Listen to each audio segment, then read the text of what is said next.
Hey there, this is another request from a very kind audience member slash friend who indulges me. This is What to Do If You're Buried Alive, and it's the title poem from my fourth book, and it was published by the very nice people over at Diagram. First, you should feel very glad for having read this poem.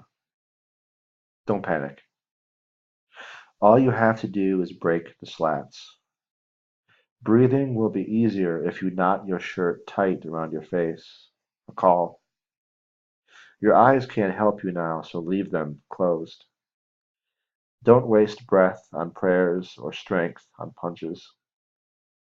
Instead, use your knees to start an avalanche. Don't stop. When loose soil starts to flow through the cracks, pretend you're riding a bicycle through a rural downpour. Don't mind the splinters. Remember, if you can sit, you can kneel. Then you can stand. All right, so one thing I wanted to mention about this one, this is a pretty short poem. And I'm pretty happy with it overall. But when I was doing the original version of this, I think I somehow went from about 3 pages or so down to this. Because when I was originally researching, I'm not even sure how this started because I'm a documentary nerd. I probably just heard something in the background on YouTube about someone being buried alive.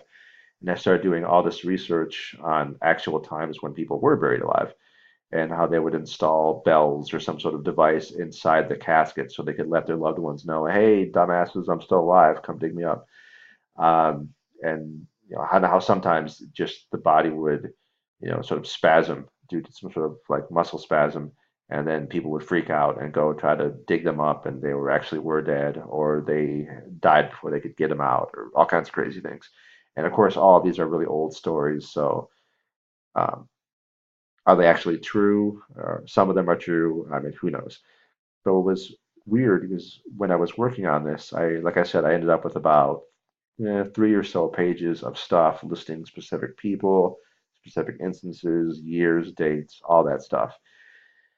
And at some point, it just felt like, this just feels like a book report. And the more I thought about it, the more I realized what I really wanted is the act of being buried alive to serve as a metaphor for dealing with, well, any number of things: depression, anxiety, uh, you know, problems with a romantic relationship, problems being published, problems just being a human being and trying to get through the world, any number of things.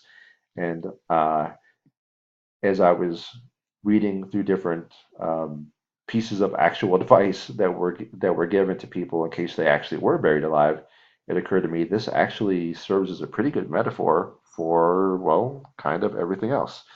Uh, so yeah, so from there it was just a matter of getting, whittling the language down. And this was tough for me to do because I love doing research for poems. So I ended up taking out basically just about all of the research. And then after that, I just had to work on the line breaks, alliteration, stuff like that. So um, I don't like pointing out my own tricks, but why not? Um, let's see. First of all, like the joke, you should feel very glad for having read this poem. The idea that reading a poem could save your life. Uh, don't panic, right? Which of course makes you want to panic. And then this line break, I'm not sure anyone ever got this, but this is kind of something I was aiming for. All you have to do is break. Well, literally, I mean, you have to break the slats in order to escape the coffin in which you've been buried alive. But I was also saying, if you read that line by itself, all you have to do is break. In other words, if you're suffering, you're depressed, whatever it is, you allow yourself to break. And by breaking, you actually come out stronger, right? Rather than trying to half-ass your depression. Breathing will be easier, right? So breathing is literally easier if you're not your shirt tight, but it's also breathing. Life is easier once you face your depression, or etc. The use of call, right? Pretty obvious. Your eyes can't help you now, so leave them. The reason why I broke there, I really was uncomfortable having closed, like, so in other words, line break, start a new line, and then have a period after one syllable.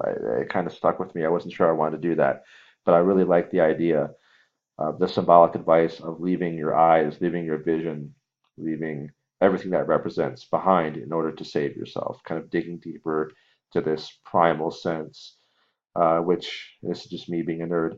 But if you look at evolution, life didn't start out with eyes. Life started out blind little, little globs of stuff bumping into things in the dark and trying to eat whatever they could. Eyes developed much, much later. So this kind of sense of primal energy, keeping your eyes closed or abandoning your sight. Don't waste breath on prayers, strength on punches. Just the trying to use not just the images, but the repetition of the sound. Right? Use your knees to start an avalanche. First you're like, how the hell do you use your knees to start an avalanche? But then the hope, at least, was that in order for the reader to see what I mean, they have to actually imagine themselves lying in a coffin. Well, you can't punch your way out, despite what Kill Bill says.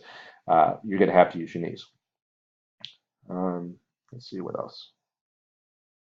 And then the juxtaposition of trying to dig out of a grave, which is a very macabre, scary thought, and kind of this primal fear that a lot of us have, mixed with just a very common thing that anyone, especially in the Midwest, would know exactly what I'm talking about. Being a kid, riding your bike home, and it starts pouring rain, right?